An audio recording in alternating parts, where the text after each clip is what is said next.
what I always do is before I start turning up a bit of metal for a stone to sit in, I just look at the stone and put my metal over it, and it just gives you a bit of a head start, a rough idea on how tightly you need to curve it. Obviously you're going to be checking it as you go along, but it just gives me a bit of an idea of what to do.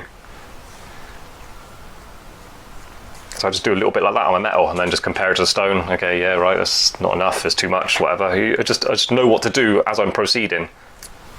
So I curl up the metal a bit and then check the stone, see if I like the curvature. Hasn't got to be perfectly round, not at all, because we're going to put it in the collet block and bang it into shape.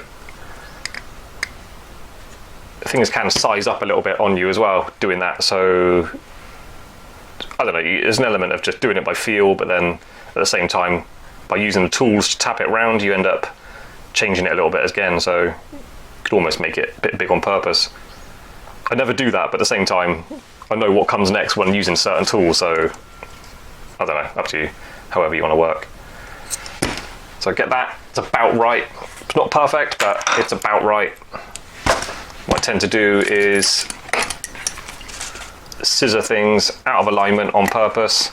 Only just, don't want to twist it right out of shape. Then I can continue curling it around, because that first little bit is always a bit straight. It's never really any good. So I curve it right past that, probably be cutting it around about there.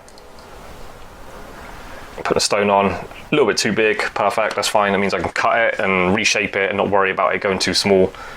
Yeah, cool, so get to that stage, cut it through, then we'll work on it a bit more. So you could thread your saw blade through, cut it from the inside. I sort of like the idea, but in practice it doesn't suit me, because I like watching what I'm doing really closely, and you can just see it a bit better when you cut it from the outside. Also, I feel like I've got more control over the saw blade. So I just pinch it together, parallel pliers, just cut straight down. Anyway, just little things like that. You find your own way, what suits you best on how to work. I don't make these videos trying to really convince people to work the way I work. I'm just showing you what works for me, and you can take it or leave it, or use it, adapt it, improve it, whatever you want. So checking with the stone again. That's a bit wobbly. It's just turned up by hand. It's been twisted out of shape and then twisted back into shape again. So it needs tapping flat. It needs making perfectly round.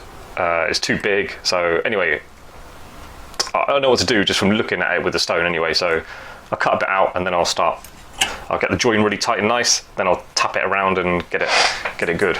All my videos always go on about solder joins being really tight and strong on ring shanks, but it's really, really important on collets as well. Collets, like, really structural part of the setting, so if you're setting like a 10 grand D colored diamond, you want it to be really strong as possible, really neat, and also you don't want to see the join either, so that's another reason to get the join like really tight and good.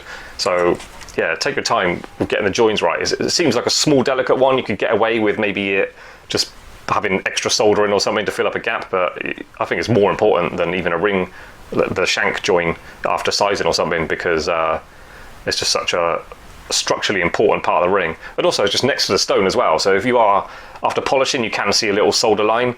Customer's going to notice that and not like it, I'm sure. I'll put a claw over this solder joint anyway, so that eliminates that risk of it showing up, but still you want it good. So this comes with experience, knowing seeing how much it is too big, and then knowing how much to cut out to size it down. My advice is just do very small amounts and get it going. It's better to chop it 2, 3, 4 times, adjust it a little bit until it's right, rather than just taking out a big chunk and then finding out it's too small, and then you've got to start again. You haven't got enough wires, then you've got to do a melt up and then pull down, go to the mills, and then pull down a load of new wire. It can be a massive step backwards if you accidentally cut something too small. And ask me how I know this, because it's happened to me.